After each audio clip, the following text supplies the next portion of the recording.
Check out carmarshal.com. The link is in the description. They help support us.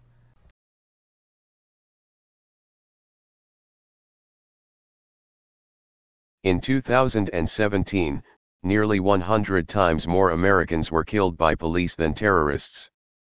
While 2017 was one of the safest years for police on record, police killings in the United States have become an epidemic with no signs of slowing down. By Matt Agarist, December 31, 2017. In the United States, in 2017, according to the government data, 8 events took place on American soil that were classified as acts of terrorism. The combined death toll from all 8 terroristic acts in 2017 is 12. 12 people were killed on American soil by other people attempting to make a political statement through an act of violence, and yet we are told the threat of terror inside the United States is at an all-time high. Nothing could be further from the truth. However, there is another number that is particularly worrisome, and it has to do with how many people American police have killed this year. As of the publishing of this article, the number of people who've been killed by police in 2017 is 1,184. This is nearly 100 times the number of people killed by terrorists inside the United States this year, and yet the government and the media at large remain entirely silent on this violent epidemic. While the shootings in Nevada and Texas were horrific and some of the deadliest to take place on American soil, they are not technically classified as terrorism as they were not carried out in the name of a political ideology. Even if we include the deaths from these mass shootings, police have still killed far more people than all the mass shooters in 2017 combined. Our televisions and politicians constantly remind us of this essentially non-existent terror threat while ignoring the very real threat from law enforcement. The victims of law enforcement are written off by society because their guilt is assumed and therefore they are dehumanized, easily dismissed. However, not a single one of these 1,184 people who were killed by police in 2017 had a chance to be proven guilty. What's more, many of these victims were unarmed and innocent, some of them were even innocent children. Read more.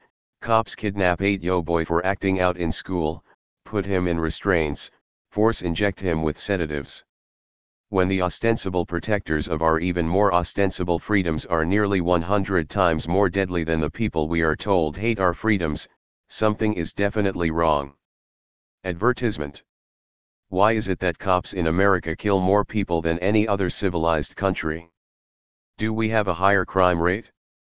The short answer is no.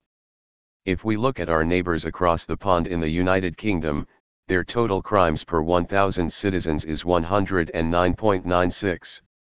This is a whopping 3 times more than the United States, whose total crimes per 1,000 is only 41.29. However, police in England have only killed a total of 4 people in 2017. Cops in America have killed close to 300 times more than them. If this doesn't say, hey, we have a problem, what does? With only a few hours left in 2017, American cops have broken last year's record of killings and show no signs of slowing down. But America has a much larger population than England, and therefore these numbers don't equate, right? Wrong.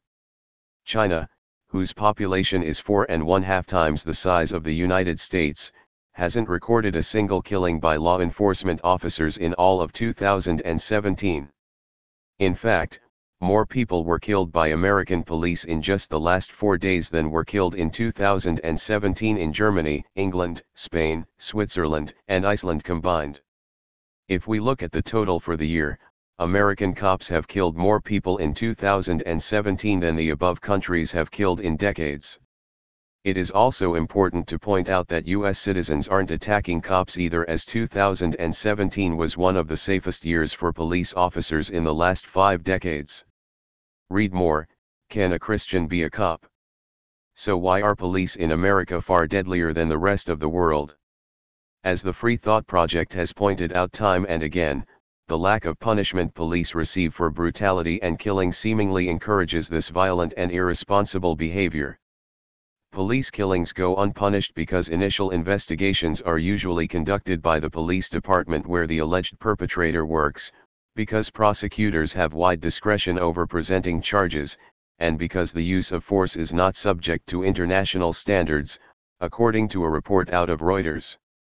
Aside from the lack of punishment, the job description of a cop has changed drastically following the onset of the drug war. Police have morphed into a standing army using the same weaponry and tactical gear that can be found on the battlefield in one of the many countries occupied by the United States military. They are actively engaging otherwise entirely innocent and peaceful citizens in this war on drugs, which makes the people the enemy. The overwhelming majority of police brutality cases stem from the war on drugs. When so many people are tasked with finding and prosecuting those in possession of a substance deemed illegal by the state, the interactions become more frequent and less cordial. If we end that, we get the state out of the private lives of most individuals. This will only serve to lessen the scope of police harassment, in turn lessening the instance of brutality and killings. We can look at the prohibition of alcohol and the subsequent mafia crime wave that ensued as a result. Criminal gangs form to protect sales territory and supply lines. They then monopolize the control of the constant demand. Their entire operation is dependent upon police arresting people for drugs, as it creates a monopoly on distribution for those willing to break the law. However, the illegality of drug possession and use is what keeps the low-level users and dealers in and out of the court systems, feeding the prison industrial complex while fostering the police state. Read more. Rapper shuts down 4 cops in one of the most eloquent rights-flexing moments ever. This revolving door of creating and processing criminals also fosters the phenomenon known as recidivism. Recidivism is a fundamental concept of criminal justice that shows the tendency of those who are processed into the system and the likelihood of future criminal behavior. The war on drugs creates criminals every single minute of every single day. The system is set up in such a way that it fans the flames of violent crime by essentially building a factory that turns out violent criminals. And when cops respond to situations, their training teaches them to treat everyone like they are one of these violent criminals. The system knows this too. When drugs are legalized, gang violence drops drastically. Not only does it have a huge effect on the localized gangs in America, but the legalization of drugs is crippling to the violent foreign drug cartels too. This is the reason Norway just moved to decriminalize all drugs. Until Americans educate themselves on the cause of this violence, uninformed and corrupt lawmakers will continue to focus on controlling the symptoms. We will see more senseless killings and more innocent lives stripped of opportunity by getting entangled in the system. It is high time we #end the drug war and retrain police to see the American public as a friend and not an enemy.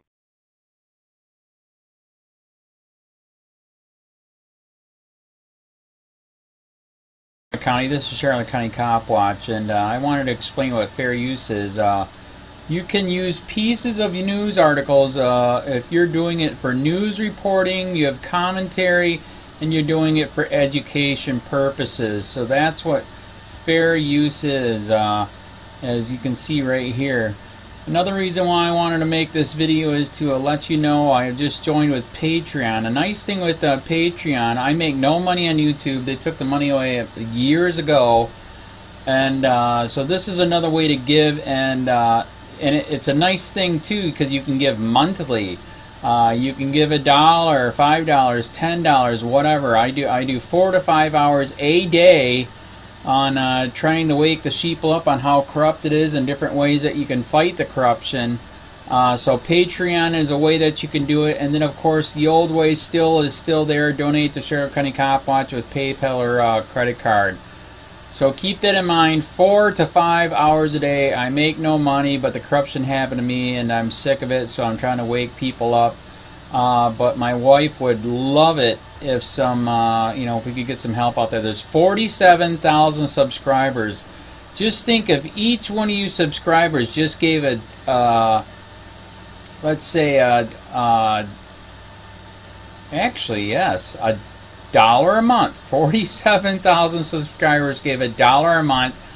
That would be awesome. That's not going to happen. But anyways, That would be great if it did happen, but you know, do the math in your head. Just think about it. Like I said, 4 to 5 hours a day. I get no money from YouTube. YouTube has gone nuts. You can't do anything anymore.